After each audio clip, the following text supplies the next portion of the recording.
propose d'ouvrir cet atelier dont le thème est la e-santé et la quantification de l'humain, apport de la e-santé à mieux caractériser et quantifier l'humain, et en expliquant en quoi cette quantification de l'humain peut être appliquée à des domaines très variés, de la médecine bien évidemment, de la médecine personnalisée, mais beaucoup plus généralement ça touche à d'autres secteurs auxquels on ne pense pas forcément, beaucoup de secteurs industriels.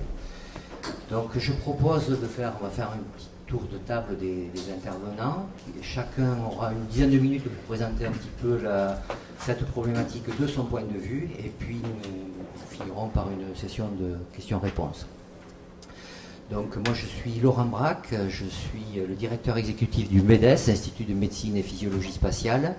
Les missions sont d'une part de représenter au niveau européen la compétence française en médecine et physiologie spatiale, et d'autre part de développer les liens entre la recherche spatiale et les applications dans le secteur de la santé. Bonjour, moi je suis Philippe Ayer, je suis médecin, j'ai exercé 20 ans dans les SAMU, services d'urgence.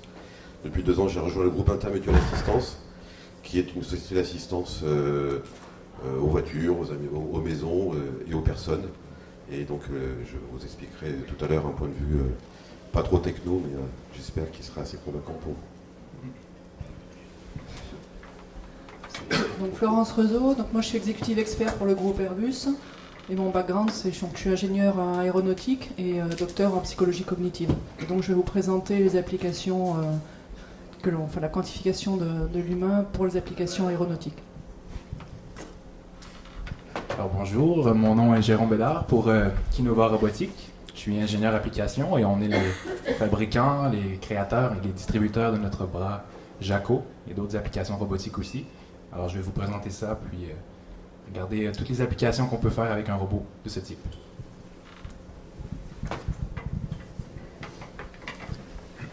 Bien, donc je vais vous présenter quelques petites planches introductives à la quantification de l'humain, et puis bien sûr partir de notre culture, le monde du spatial. Alors le monde du spatial qui a plusieurs types de connexions possibles avec la santé. D'abord les services satellites, télécoms par satellite, on finit par s'inscrire un peu dans la pratique en offrant des services de télécommunications en tout lieu, en toutes circonstances. La géolocalisation, c'est pareil, c'est un service satellite qui est tellement populaire qu'on finit par oublier que le GPS est basé sur du satellite. L'observation de la Terre, là aussi c'est bien connu pour des services de météo, un peu moins pour la santé.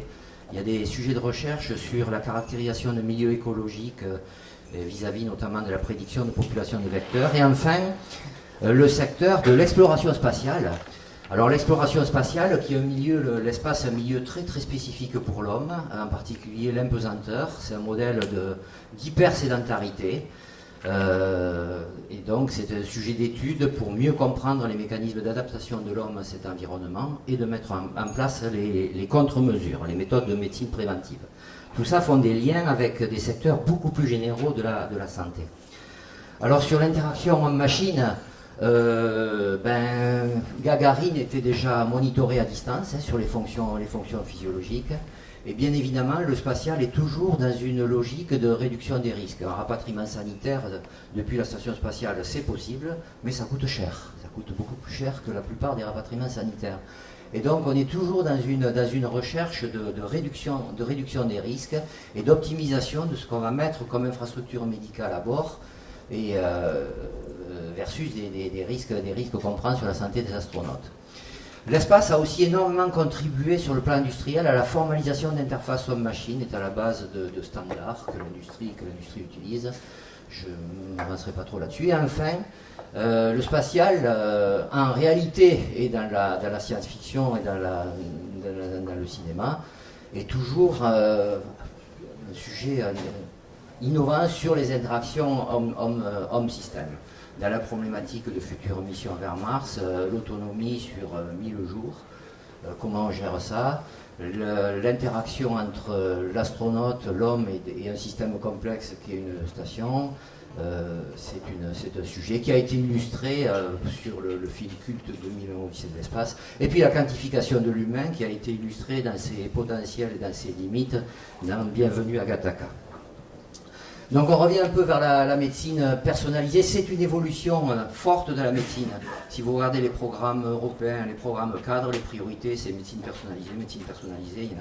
C'est une très très forte orientation de la médecine. Elle va avoir besoin de quantification de l'humain par des indicateurs, par des systèmes d'information personnalisables.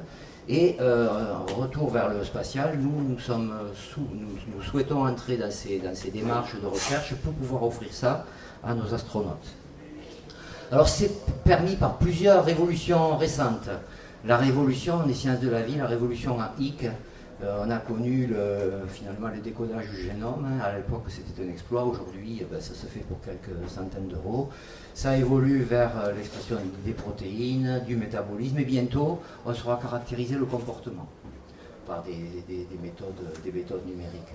Tout ça c'est permis par des avancées technologiques, des capteurs biomédicaux, les objets connectés, peu coûteux, de plus en plus puissants en termes de mesure, les capacités informatiques, des moyens de communication au débit. Et enfin, et je pense que ce sera le gros apport de la e-santé, la e-santé va amener des données de qualité, des données structurées à partir desquelles on va pouvoir faire la recherche sur les indicateurs et progresser vers ce qu'on appelle la médecine stratifiée. Donc les capteurs, déjà les objets connectés permettent de mesurer de très très nombreuses voies. Dans les laboratoires, on travaille sur de très nombreux types de nouveaux capteurs, électrochimiques, hybrides. La capacité de traitement et d'intégration, elle continue à suivre la loi de Moore. Tous les ans, le facteur prix-performance des systèmes de calcul est doublé. Donc, et puis on va de plus en plus vers des approches intégrées, de l'autonomie énergétique, des capacités de gestion de données, qui sont illustrées sur ce schéma. On va du reporting du passé vers ce qu'on fait aujourd'hui, et puis le Graal, demain j'espère, ce sera de prédire individuellement l'évolution d'une personne. Alors ça va passer par un fonctionnement dans lequel il y a besoin de recherche médicale. Il y a besoin d'une très très forte compétence sur le retour d'expérience, la vérité du terrain, ça me paraît fondamental, par des études classiques en clinique qui sont des études de cohorte et tout ça, dans le but d'optimiser ce que j'appelle le binôme homme-système. Sur la santé, c'est le binôme patient-système de santé. Dans l'industrie, c'est le binôme opérateur-système. Donc c'est une approche multidisciplinaire qui est portée par le pôle CBS et par le DAS IHS Aerospace Valley. Et sur cette planche, vous voyez les applications qui sont un peu imaginées et qui sont les applications de cette approche de quantification. Et aujourd'hui, nous allons illustrer les aspects médicaux et puis une application particulière dans le domaine de l'aéronautique et de la cobotique. Voilà, je vous remercie de votre attention. Bien, alors, donc je suis médecin et en fait, mon propos essentiel, c'est d'attirer l'attention sur l'humain. Parce que la santé connectée, comme dirait Clooney, oui, et alors? Et ensuite, est-ce que c'est pour le bien-être de l'humanité ou est-ce que c'est pour une sorte d'enfer? Alors, on a toujours connecté les malades. Alors moi, je n'ai pas sonné Gagarine, mais dans les réanimations, ça fait longtemps qu'au moment critique de la vie d'un malade, qui est malade à ce moment-là, mais d'un homme ou d'une femme, on va le connecter à des outils pour quantifier un certain nombre de données, sa pression artérielle, sa capacité à être bien endormi, sa fonction respiratoire. Dans les blocs opératoires, dans les réanimations, ça fait des années qu'on connecte les malades. Et tout d'un coup, la grande opportunité pour l'humanité, c'est qu'effectivement, il pleut des objets. 80 milliards d'objets connectés en 2020 d'après eDate, l'Internet, et donc ça pose effectivement des questions d'opportunité. Ça pose des questions d'opportunité pour le progrès de l'humanité, mais ça pose aussi des questions d'opportunité pour le monde des affaires, et c'est un peu l'essentiel de mon propos. Donc en médecine, on a un vieux principe qui date de l'Antiquité, qui est avant tout ne pas nuire. Je vous donne un exemple concret. Il y a des controverses depuis plusieurs années dans les congrès d'urologie au niveau mondial. On a amélioré la capacité à dépister les cancers de la prostate, donc c'est chez l'homme, c'est pas un cours d'anatomie.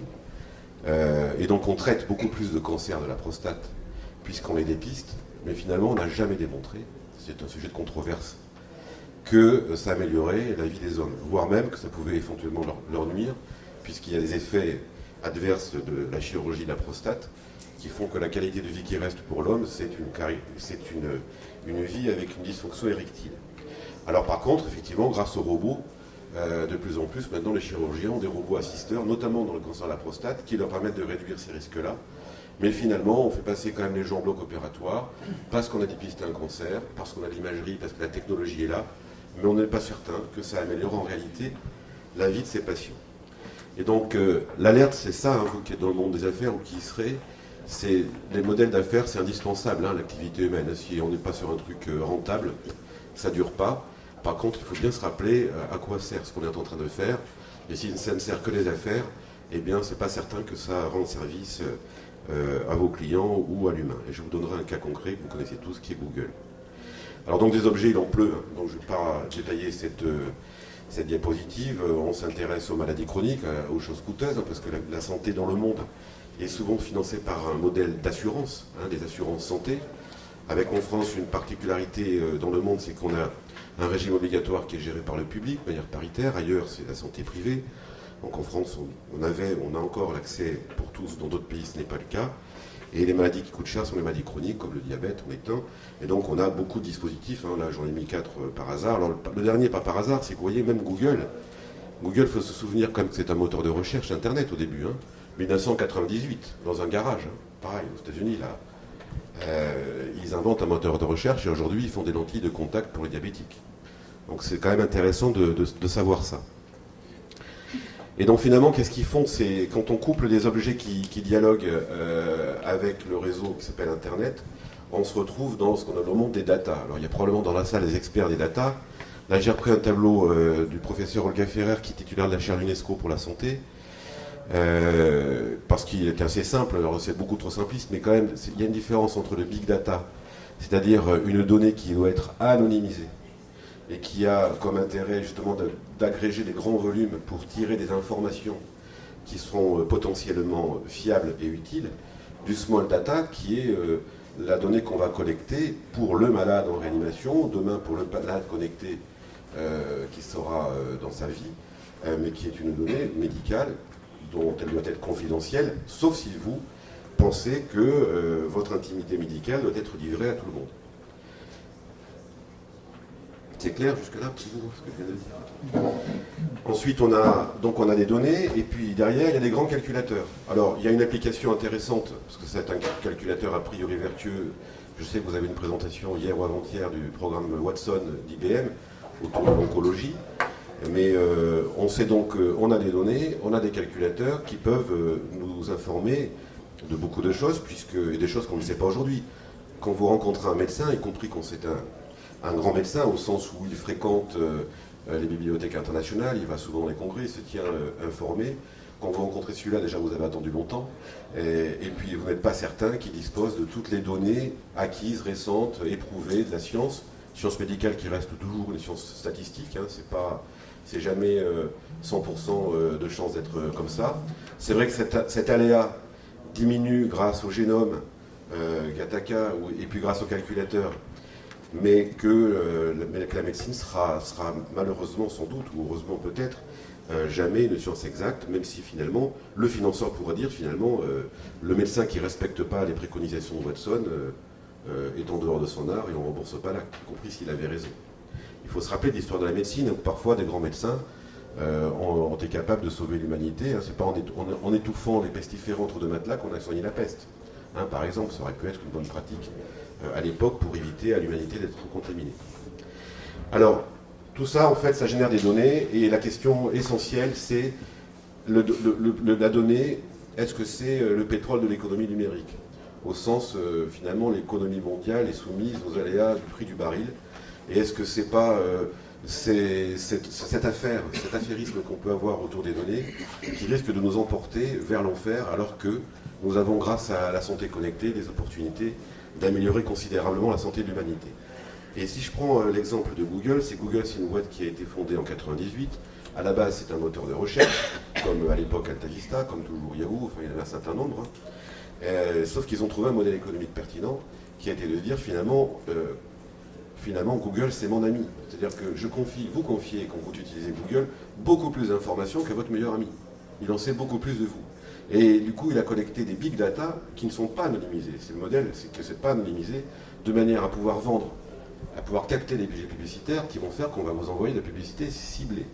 Donc on est bien dans un modèle extrêmement intéressant au plan économique, puisqu'ils ont une croissance extraordinaire.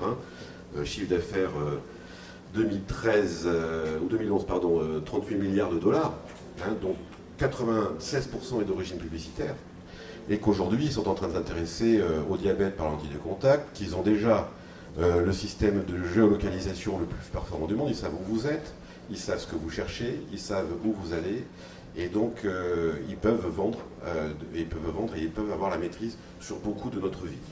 Et donc moi je suis très inquiet de les voir rentrer dans le monde de la santé. Vous voyez à droite en haut il y a maintenant une ambulance, un drone ambulance. Ils ont récemment, la semaine dernière, obtenu l'autorisation de développer ce produit aux États-Unis.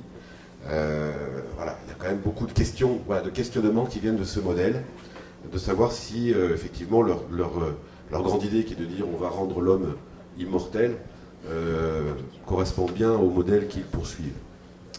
Donc je vous invite à lire ce bouquin. Franck Cazenave, c'est un Bordelais, directeur pour le monde des achats pour le groupe Bosch, et qui vous racontera beaucoup plus en détail que je ne peux le faire ce matin l'histoire Google. C'est assez édifiant, c'est très instructif, et ça permet de positionner à un moment donné un paramètre éthique dans l'activité que vous avez dans le monde des objets et dans le monde de la santé connectée. Alors, ça pose ensuite des questions concrètes pour répondre à la question qui m'est posée là. Finalement, c'est la personnalisation de la médecine. Laurent, est-ce que c'est compatible avec la globalisation du risque qui est le modèle de l'assureur? C'est-à-dire que l'assureur, il collecte des primes sur un grand nombre pour financer le soin sur celui qui tombe malade, et que donc si on est demain dans une capacité à connaître et à prédire, et on le saura, de manière personnalisée, mon avenir en santé, eh bien, est-ce que ce modèle de financement de la santé va pouvoir durer? Modèle fondé sur l'aléa. Si on maîtrise l'aléa, il va bien falloir trouver autre chose. Et ça, c'est une question, un challenge qui est posé aux assureurs santé, et qu'on regarde le temps. 98 Google, aujourd'hui on est en 2015, on ne se projette pas en 2050. Il va falloir trouver des réponses à cette question-là assez vite. Et c'est autour des modèles économiques du business qu'on saura faire autour des objets connectés que probablement une partie de la réponse à la question va être posée. Je vous donne deux exemples. Alors dans l'auto, ça pose moins de problèmes éthiques, c'est le bonus-malus depuis très longtemps. Maintenant, c'est le pay-as-you-drive, c'est-à-dire que finalement, oui, vous faites moins de kilomètres.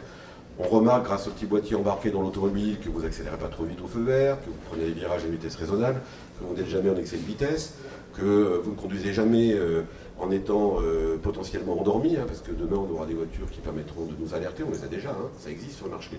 Dans la classe premium, là, ça fera une introduction à votre sujet ensuite, j'imagine. Et donc là, on est déjà en train d'individualiser, de personnaliser le risque automobile. Ça existe déjà. Dans la santé, il y a un assureur français, qui est AXA, qui a offert il n'y a pas longtemps, avant l'histoire du bracelet, une offre qu'on appelle Modulango. C'est-à-dire que si vous faites plus de 10 000 pas par jour, je ne sais pas d'où ils sortent les 10 000 pas, l'OMS a publié là-dessus, il y a sûrement des études solides, mais si vous faites plus de 10 000 pas par jour, sans tomber, eh bien vous avez le droit à un petit bonus pour votre assurance santé.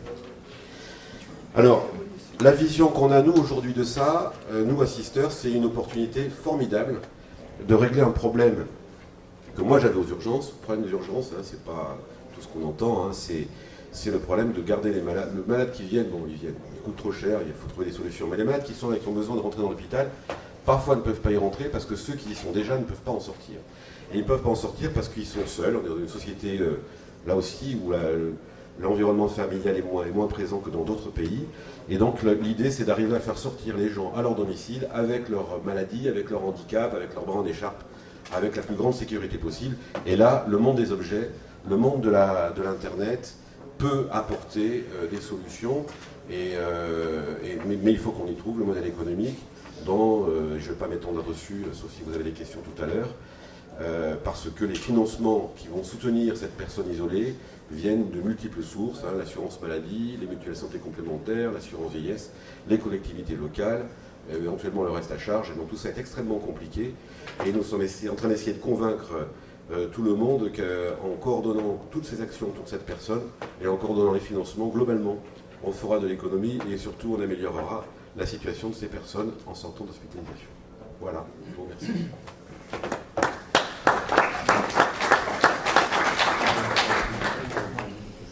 Donc une autre application qu'il a est une application industrielle. Donc je vais essayer de vous présenter un peu les problématiques que l'on a aujourd'hui et comment justement les interactions avec le monde de la santé peuvent aider à améliorer la sécurité de l'aviation en général, du transport aérien en général.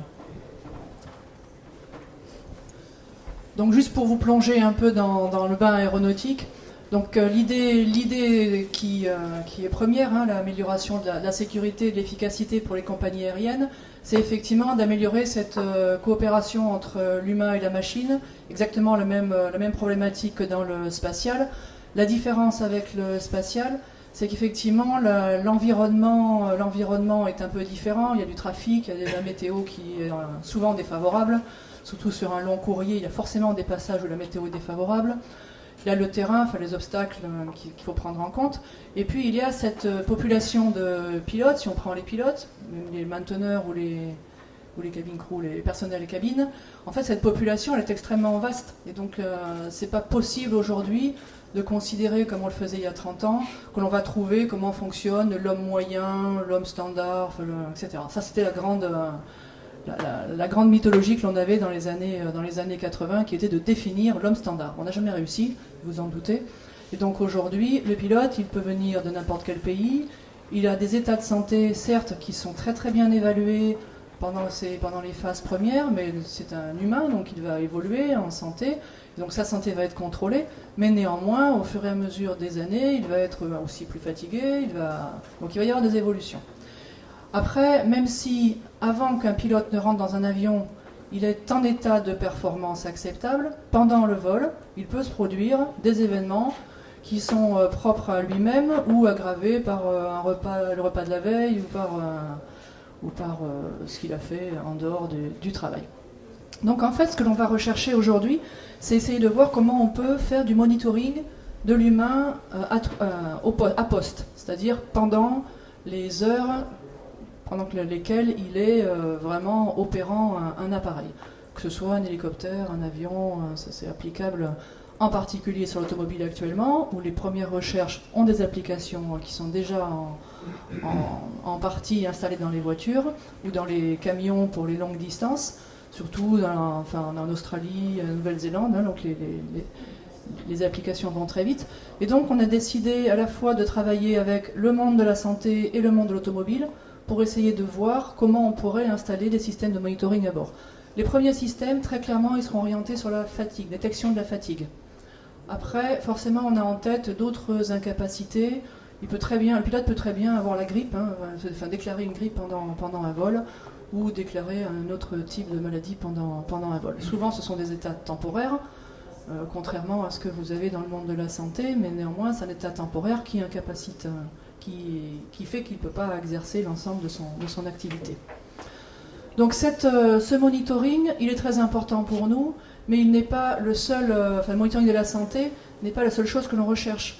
Évidemment, pour retrouver vraiment des capacités de performance, il faut à la fois regarder ce que fait le pilote, comprendre ce qu'il fait, pourquoi il le fait, comment il le fait et dans quel état de performance il est. Donc en fait, si on ne s'attaquait que à la partie monitoring de la fatigue, ce serait dommage parce que tous les capteurs qui sont aujourd'hui développés dans le monde du monitoring peuvent servir à autre chose qu'à détecter des états de fatigue. Donc c'est pour ça qu'on a une vision très large dès le début et ensuite on a des applications plus court terme centrées sur la fatigue. Donc là, ce qui est important, c'est de voir qu'effectivement, ce rapprochement avec le monde de la santé et le monde de l'automobile, on le fait au travers d'Aerospace Valley, donc du pôle de compétitivité Aerospace Valley, qui à la fois nous permet de construire un réseau de recherche, d'industrie et de PME sur la région Midi-Pyrénées. On travaille aussi avec d'autres laboratoires qui sont hors Midi-Pyrénées, mais l'idée, c'est vraiment quand même de développer cette infrastructure industrielle et recherche de manière à avoir des applications à peu court terme. Donc à la fois on travaille sur le monitoring de l'humain, ça je vous l'ai dit, mais à la fois sur le rôle de l'humain. On a des relations aussi très importantes avec le monde industriel, l'industrie de production, Parce qu'une autre idée du monde aéronautique, c'est qu'aujourd'hui les usines sont extrêmement humaines. C'est-à-dire qu'on a très peu d'automatisation dans les usines avions. Pour des raisons surtout de précision, de type d'opération. Mais donc, ce qui est prévu dans les années futures, c'est d'augmenter la robotisation de ces usines de manière à augmenter la cadence, parce que fort heureusement, les carnets de commandes sont importants, et si on veut livrer tout ce que l'on a vendu, il faut absolument qu'on augmente les cadences dans les usines. Donc la partie robotique et robotique sociale donc, est en cours de développement dans nos usines.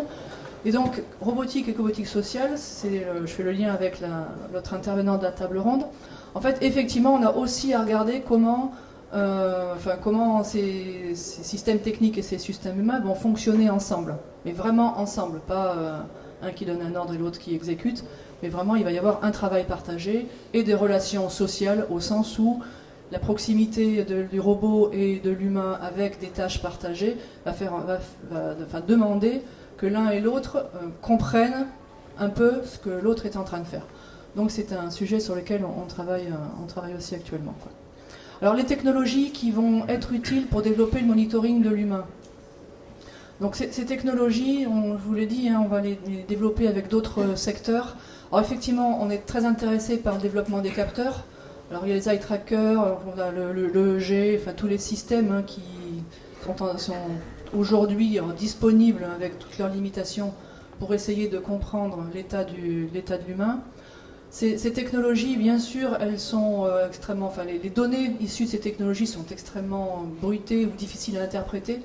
Donc on a un gros travail à faire là sur le traitement des données, acquisition,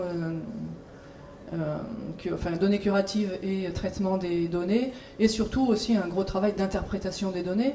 Parce que, en fait, dans l'avion, ce qui est très compliqué, c'est de savoir exactement ce qu'un pilote fait, quoi. Alors pourquoi ? Parce qu'en fait, il n'est pas en vraie double tâche, mais il y a beaucoup de tâches de navigation, de gestion de la météo, qui interfèrent. Et donc, c'est pas comme en laboratoire où on a une tâche, un humain, et puis donc on peut regarder par comparaison les effets d'une charge de travail, d'un stress, etc. Là, en fait, at work, la situation elle est extrêmement complexe. Donc avant de trouver les interprétations de paramètres qui ont pu être captés sur le bonhomme, on a énormément de travail à faire.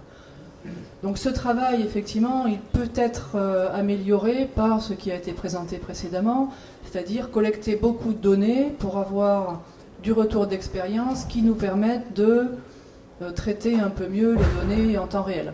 Et donc voilà, on travaille comme tout le monde à essayer d'explorer ce que pourrait donner du Watson, les opérateurs Big Data, enfin bon, à peu près comme le domaine de la santé. Et peut-être qu'un jour on aura des travaux ensemble d'ailleurs sur ce terrain. Donc je pense que j'ai à peu près parlé de tout ça.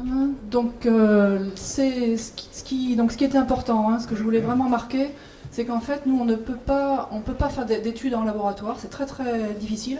Parce qu'en laboratoire, on simplifie beaucoup trop la situation. Donc dès qu'on essaie d'exporter cette situation en vol ou en simulateur, mais en simulateur avec l'ensemble des tâches confondues, on ne trouve jamais que c'est valide. Donc il faut qu'on ait vraiment des technologies qui soient portables, pas forcément sur le bonhomme, mais du moins qui soient portables sur un simulateur et qu'on puisse à un moment donné faire voler même. Donc ça c'est une contrainte très importante, à la fois du point de vue des technologies, et à la fois du point de vue industriel, c'est-à-dire qu'est-ce qu'on est capable de faire avec ces technologies, quoi. Alors si je vais rebondir aussi sur un thème qui a été évoqué, c'est-à-dire qu'en fait là quand on est dans le monitoring de l'humain, on est dans un monitoring individualisé.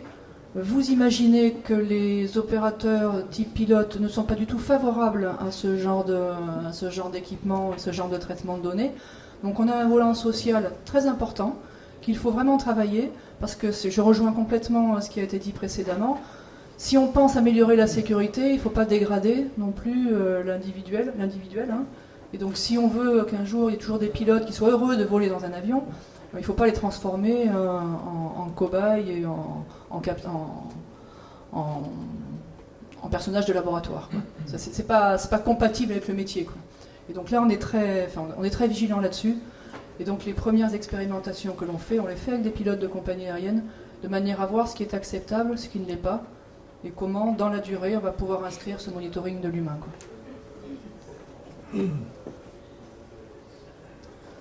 Donc voilà pour résumer un peu hein, ce que l'on a développé donc, ensemble dans Aerospace Valley. Donc on a développé des objectifs communs hein, qui sont donc d'aller vers le monitoring de l'humain en intégrant les technos existantes, en travaillant particulièrement sur l'interprétation des données.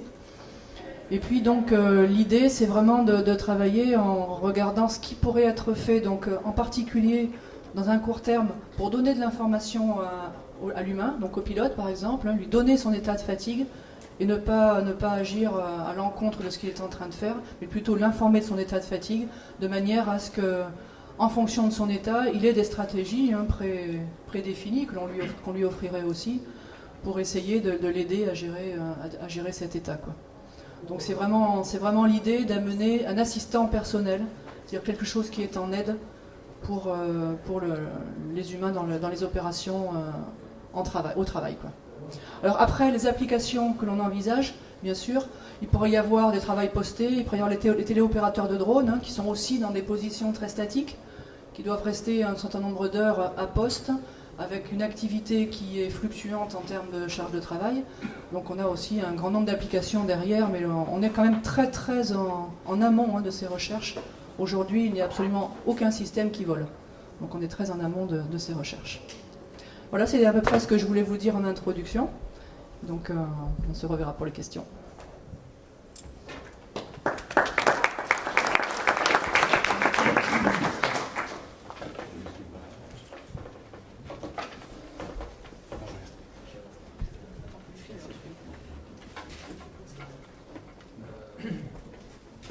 Alors bonjour, moi j'ai pas de slide, j'ai un robot.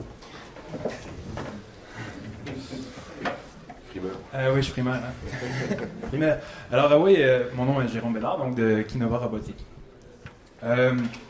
Voilà, j'ai amené Jaco. Je crois que c'est un peu la raison principale de ma venue ici. Alors ça, de présenter ce robot qui est créé évidemment au Québec, à Montréal, et qui est une compagnie en fait Kinova qui a été inventée en 2006. Et il y a eu beaucoup de développement. Finalement, le robot est en vente depuis 5 ans environ. Donc c'est un bras robotisé qui va aider les gens avec des limitations physiques au haut du corps à pouvoir regagner de l'autonomie. Donc c'est principalement pour des gens qui ont un fauteuil roulant motorisé. Donc on va installer le bras sur le fauteuil roulant. Et eux, étant donné qu'ils n'ont pas ou presque pas de façon de bouger, l'important c'est qu'il y ait un petit peu dans les mains. Souvent ils vont déjà être capables de bouger leur fauteuil. Ils vont être capables d'aller chercher des objets. Je vais juste le faire rapidement. Je vais montrer un peu. Mais... porte-micro. Porte-micro. Donc, cette fois-ci, je vais essayer avec le crayon. Donc, exemple, quelqu'un qui veut avoir d'autonomie à la maison pour aller chercher son stylo comme ça. Donc, moi, j'en ai pas un à la maison. J'en ai au bureau, donc je le fais pas tous les jours. Pour vrai, il faut baisser. Hein. Non, mais surtout me tourner. Non, pour vrai, les personnes qui l'utilisent à chaque jour deviennent de véritables experts et ça leur donne l'autonomie. Ouais. Ah, je sais pourquoi. J'ai enlevé mon. En fait, ces gens-là, ça leur donne l'autonomie qu'ils rêvaient. Parce que, par exemple, on pense à quelqu'un qui aurait eu un accident de voiture. Avant d'avoir son accident de voiture, c'est des personnes qui avaient déjà une autonomie, un travail, un boulot. Et là, de se retrouver tout à coup sans la possibilité de pouvoir travailler, c'est énorme. Donc, il y a beaucoup de coûts sociaux avec ça, dans le sens que c'est des gens qui sont tout à coup invalides, pas invalides, mais dans le sens qu'ils ne peuvent plus travailler à leur métier. Alors, de leur donner cette capacité de revenir comme ils étaient avant, ou tenter d'aller vers ce qu'ils faisaient avant, c'est déjà un gros point. Donc, évidemment, ils ont encore besoin d'aide aidante, qu'on appelle, Mais de pouvoir être seul à la maison à un certain moment, aller chercher quelque chose dans le frigo, ouvrir une porte, par exemple, c'est énorme. Et les études le prouvent, il y a vraiment des gains immenses qui vont même au-delà de l'économie monétaire d'avoir le bras pour faire des tâches au lieu de l'aidante. Il y a des économies en médecine, dans le sens. Les gens vont moins avoir des problèmes psychologiques. Donc, c'est vraiment un gain majeur. Et là, ça, c'était juste pour vous le montrer rapidement. Moi, ce que je trouve intéressant, c'est le lien avec ce qu'on a vu donc dans les deux intervenants. Tout ce lien avec l'humain. On revient au départ. Donc, ces personnes-là ont été ciblées dans le sens on va les aider. Évidemment, on leur a construit un robot. Mais ce qui est important, je vais revenir, évidemment, c'est marketing un petit peu. Vous allez voir, nous, Kinova, on est une compagnie, on vend notre bras robotisé, mais les 3 mots qu'on utilise, c'est simple, sexy et sécuritaire. Donc, il y en a un là-dedans qui, en général, fait sourciller, mais le simple, c'est important. Parce que simple, on donne un bras robotisé comme ça, qui est un objet technologique quand même complexe, on le donne à quelqu'un, même n'importe qui, que ce soit quelqu'un qui a des limitations physiques au haut du corps ou pas, on ne peut pas vraiment avoir à donner un guide d'instruction avec une formation et un master pour contrôler le robot. Ce qu'on veut, c'est que la personne ait une intuition de prendre le robot et de vouloir le déplacer. Tout se fait assez librement, assez simplement. Donc, il y a un calcul qui est tout fait en arrière et le robot nous aide à faire notre action d'une façon simple. Ça, c'est ce qui est le plus important. Ensuite, sexy. Sexy, ça recoupe quelque chose que moi je vois ici depuis 2 jours, dans le sens que tous les produits qu'on veut qui fonctionnent, il faut qu'il y ait quelque chose dans le design, dans l'approche à l'humain, qui est facile d'intégration, qui est beau, qui est attrayant, dans le sens qu'on ne peut rien réussir si on le sent que c'est soit laid ou soit pas adapté pour être avec les humains. Donc, le terme sexy, nous, c'est marketing parce que, évidemment, le mot sexy, en général, c'est un peu... c'est tabou. C'est tabou pour quelqu'un en chaise roulante, fauteuil roulant motorisé, on ne va pas dire sexy. Donc, on aime ça jouer sur les ambiguïtés. Mais pensez sexy dans ce sens-là, plutôt, le design. Et finalement, sécuritaire, là c'est vraiment le point le plus important dans ce qu'on voit aujourd'hui. Exemple, ce robot-là, qui est le Jaco, donc 2, deuxième version. Maintenant, dans chacun des joints, il y a ce qu'on appelle les torque sensors, des senseurs de couple. Et ça, c'est un avancé majeur pour la robotique, parce qu'au départ, quand on repense à un robot qui construisait dans les usines de voitures, les gros robots industriels, ou même dans les premières générations de notre robot, c'était en position. Donc, on devait dire, exemple, au robot, va au point A, va au point B, et vas-y. Et c'est tout.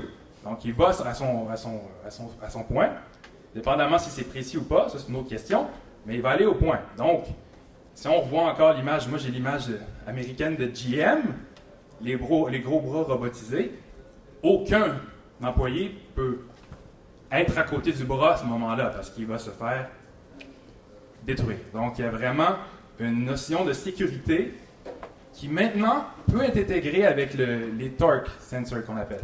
Et je vais essayer de faire une petite démonstration.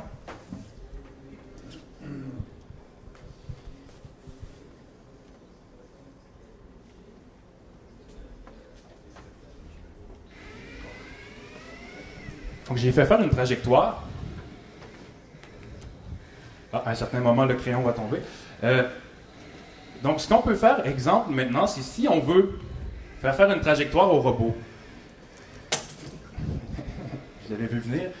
Ce qui va arriver, c'est qu'à un certain point, si on met un objet ou quelque chose, le robot va sentir une force. Et il va arrêter. Il va essayer de faire un autre chemin pour y aller, mais il ne va pas me faire mal. Et ça, c'est ça le point le plus important. C'est la sécurité, dans le sens que jamais le robot va pouvoir faire mal à l'humain, et par définition, dans notre cas, c'est la vitesse. Le robot ne peut pas aller vite de toute façon. Ça, c'est ça qui est vraiment la petite étincelle qui manquait, c'est-à-dire OK, donc là, le robot peut maintenant être en collaboration avec l'humain. Et là, on peut aller encore plus loin. Étant donné qu'on a des capteurs de force, on peut également, et ça c'est tout nouveau dans notre cas, depuis 2 mois, on peut également demander au robot, non, ne sent pas la force, mais reçoit la force et applique-en une. Donc là, c'est une application qui peut être encore plus géniale. On pourrait avoir le robot au repos et lui dire « Suis-moi ». Et là, on le prend. On va à un endroit, on va dire « OK, première action. Ensuite, on va aller ici.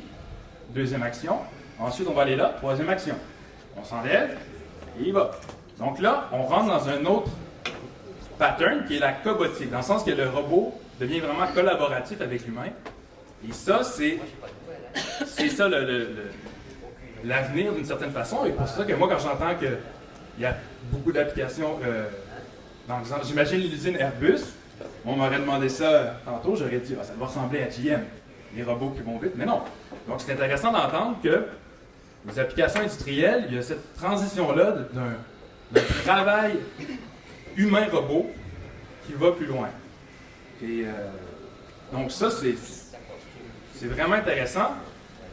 Il y a beaucoup de robots industriels qui ne font pas ça en ce moment. Là, je suis le vendeur.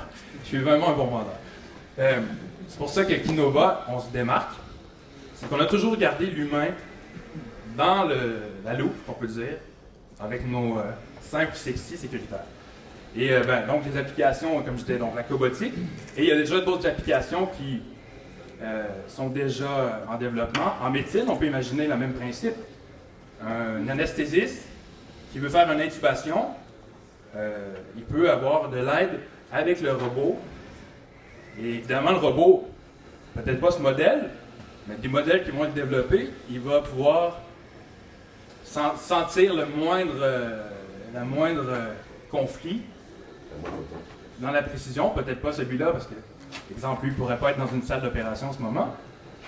Mais on peut commencer à espérer. Il n'est pas méchant. Jacob! Donc, les applications médecine, les applications de téléassistance aussi. Tout ça est possible parce que maintenant, on a des capteurs dans les joints. Et ouais. Donc voilà, ça c'était le principal petit détail que je voulais vous montrer, qui est dans l'avancée de notre robot. Donc voilà, pour ça.